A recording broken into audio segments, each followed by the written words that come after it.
तो आज 4 राज्यों के नतीजे आने वाले हैं। किसके सर पर सेहरा सजने वाला है और किसके चेहरे पर मायूसी छाएगी, ये लगातार हम देखेंगे। लेकिन हम आपको बता दें, मध्य प्रदेश, छत्तीसगढ़, राजस्थान और तेलंगाना का बहुत जल्द, अब धीरे धीरे कर जैसे ही 8 बजे से मतगणना शुरू होगी, एक एक कर सीटों पर रुझान आने शुरू होंगे और तकरीबन 10 से 11 बजे तक ये स्थिति साफ हो जाएगी कि आखिर किसकी सत्ता कहां पर रहने वाली है। मध्य प्रदेश, राजस्थान, छत्तीसगढ़ और तेलंगाना की बात की जाए तो चारों राज्यों में सभी पार्टियों के अपने अपने दावे हैं, लेकिन सबसे इंटरेस्टिंग राजस्थान में दिखाई दे रहा है, जहां पर बीजेपी और कांग्रेस में जबरदस्त फाइट है। आप वसुंधरा राजे सिंधिया को देख रहे हैं, सुबह की तस्वीर है और कल भी हमने देखा था किस तरह से चलिए ये पहले की तस्वीर है, लेकिन कल हमने मोती डुंगरी में देखा कि किस तरह से वो वहां पर पूजा अर्चना के लिए पहुंची थी, भगवान से आशीर्वाद लिया था। पूजा पाठ का दौर लगातार चल रहा है और साथ ही पूजा पाठ के साथ साथ अपनी जीत का दावा तो दोनों पार्टियां कर रही है, बीजेपी और कांग्रेस। लेकिन इसके अलावा अगर मेजॉरिटी नहीं आती है तो विकल्प के तौर पर भी बहुत सारी चीजों को दोनों पार्टियां राजस्थान में देखती दिखाई दे रही है। तो हर 5 साल में सरकार बदल देने वाली राजस्थान की जनता क्या इस बार भी इस रिवाज को कायम रखेगी या फिर इस बार नया इतिहास बनेगा? गुरुवार को सामने आए एग्जिट पोल के सर्वे ने इस बारे में कई संकेत दे दिए हैं। इस एग्जिट पोल के आंकड़े ने कांग्रेस और बीजेपी की टेंशन को बढ़ा दिया है। इन दोनों ही पार्टियों के नेताओं ने अपनी अपनी सरकार बनाने का दावा कर दिया है। दोनों ही दलों के नेता निर्दलीय और बागियों पर अपना फोकस बढ़ा दिया है और स्थानीय नेता जीत हासिल करने वाले संभावित नेताओं के साथ संपर्क भी साधना शुरू कर दिया। यानी हॉर्स ट्रेडिंग का एक बार फिर से देखने को मिल रहा है कि क्या कुछ वहां पर हो रहा है। निर्दलियों को अपने पाले में करने के लिए कांग्रेस और बीजेपी दोनों दिखाई दे रही है।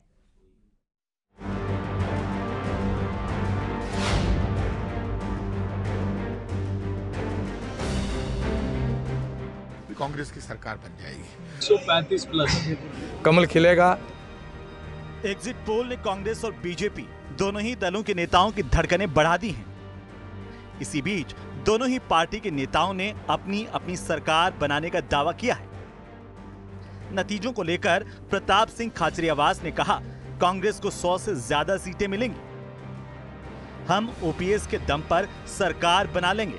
अगर किसी पार्टी को बहुमत नहीं मिला तो फिर अशोक गहलोत ही सब पर भारी पड़ेंगे।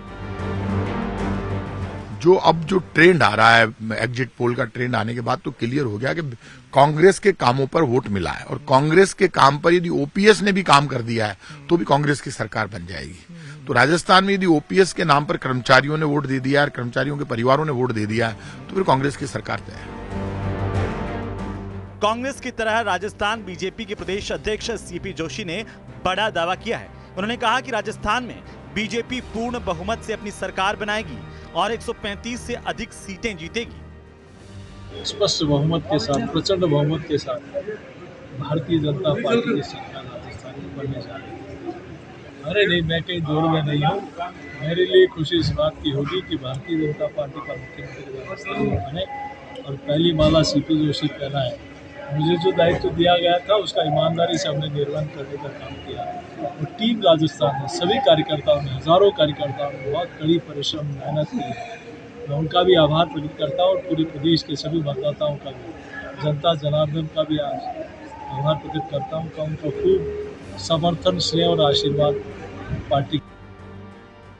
सीपी जोशी की तरह पोखरण सीट से बीजेपी प्रत्याशी महंत प्रतापपुरी महाराज भी बीजेपी की भारी बहुमत से जीत का दावा कर रहे हैं। उन्होंने जनता को धन्यवाद देने के लिए एक धन्यवाद सभा भी बुलाई। वो केवल युवा है, भारतीय जनता पार्टी के लिए मतदान हुआ है। कमल खिलेगा। मोदी जी के साथ खड़ा रहने का हमें संकल्प लेना है। 2024 की तैयारियां करनी है और जीत के बाद हम कोई जश्न में नहीं खोएंगे। हम अपने कर्तव्य का निर्वहन करने के लिए तत्पर रहेंगे। हालांकि दोनों ही पार्टियां जीत का दावा कर रही हैं, लेकिन अपने अपने स्तर पर जीत की जुगत लगाने में जुट गई हैं। उनकी नजरें अब निर्दलीय और दूसरे दलों पर हैं। इसी बीच कुछ उत्साहियों ने चुनाव में जीत के जश्न की तैयारी भी शुरू कर दी है। आतिशबाजी, ढोलक के साथ मिठाई की बुकिंग हो रही है। Bureau report, news 18 Rajasthan.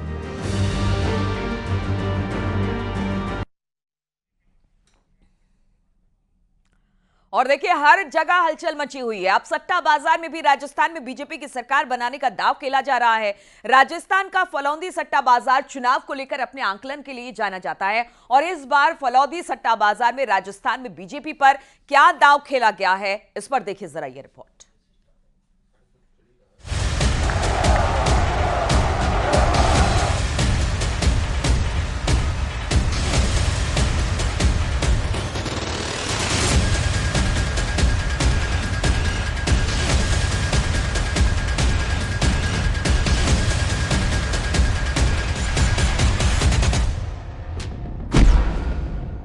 Rajasthan में किसकी बनेगी सरकार?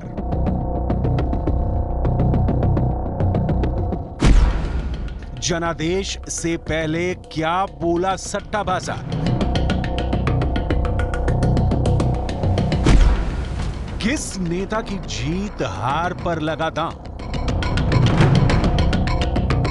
राजस्थान विधानसभा चुनाव के परिणामों का काउंटडाउन शुरू हो चुका है। नेता भगवान की चौखट पर दस्तक दे रहे हैं, जीत का आशीर्वाद मांग रहे हैं, लेकिन इन सब के बीच सट्टा बाजार भी एक्टिव हो गया है।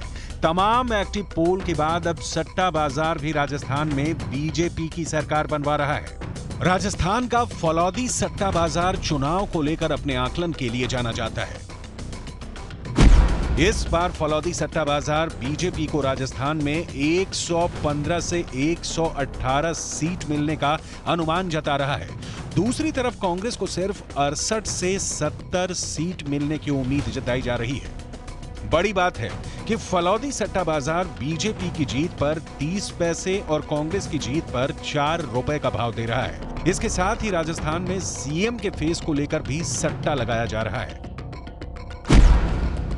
सट्टा बाजार के मुताबिक अगर पूर्ण बहुमत नहीं मिला तो वसुंधरा राजे सीएम बन सकती हैं और अगर बीजेपी को पूर्ण बहुमत मिलता है तो अर्जुन राम मेघवाल को सीएम बनाया जा सकता है।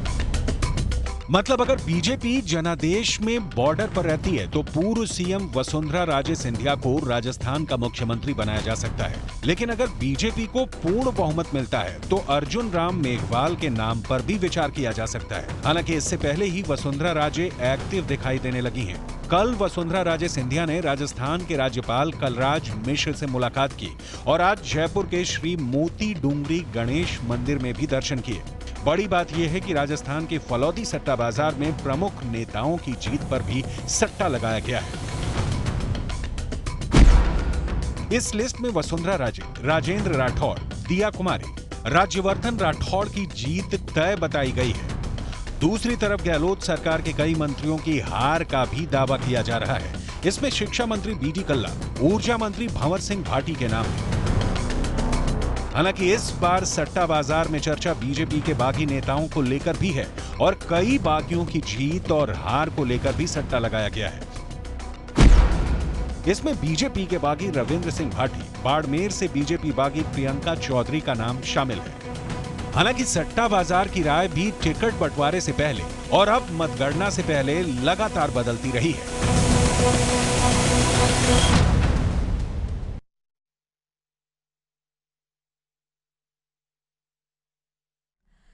तो अलग अलग जगहों के हम आपको दिखा रहे हैं कि किस तरह से क्या समीकरण बिठाकर किस तरह से जीत के दावे हर एक पार्टी कर रही है। इस वक्त दतिया से अश्वनी भी हमारे साथ जुड़ गए हैं।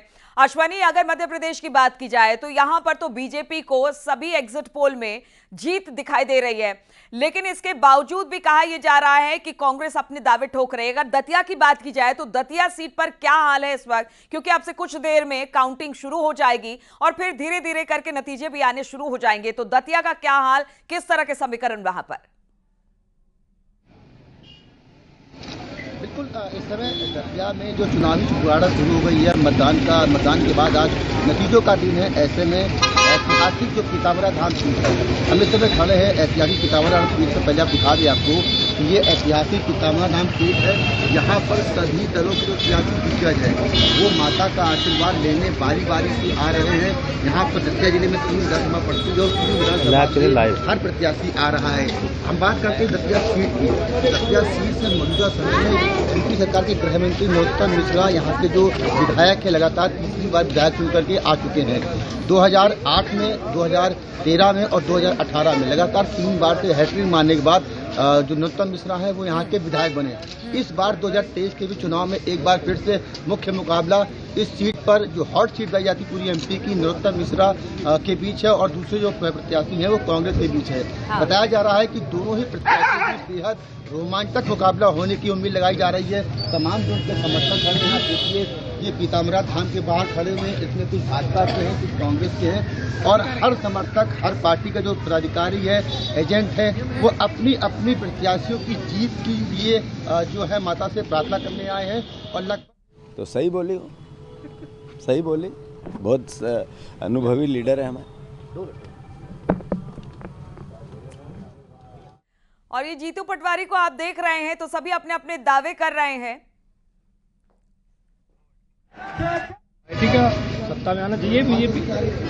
तो आप समझ सकते हैं आपकी पार्टी भी यहाँ पे बीजेपी। आप समझ सकते हैं कि यहाँ पर तमाम जो सियासी दिग्गज हैं वो आ चुके हैं। आप इधर आइए, किस पार्टी से आप हैं? कांग्रेस। क्या कहेंगे भाई इस बार? यहाँ कांग्रेस जीते। इस सीट पर क्या कहेंगे? क्या कहेंगे? कॉन्फिडेंस 100% कांग्रेस। लेकिन बदलाव की बात जनता कर रही है। हाँ, इसीलिए तो ये चुनाव जनता ने लड़ा। कैसे कहेंगे? जनता चाहती है यहाँ से निरंतर बनते चले आ रहे हैं। मौजूदा सरकार को क्या नहीं पसंद? नहीं पसंद। अच्छा, आप किस बात की बात कर रहे हैं? मैं सरकार पर कह रहा हूँ, महंगाई, बेरोजगारी, तानाशाही। क्या कहेंगे भाई? Natural life. जी मैं बता। देखिए हेलो, देखिए इस तरह से यहाँ पर जो सियासी दिग्गजों का जो लगावना लगा हुआ है, ये दिग्गज का गढ़ है और सबसे बड़ी बात है कि यहाँ पर सभी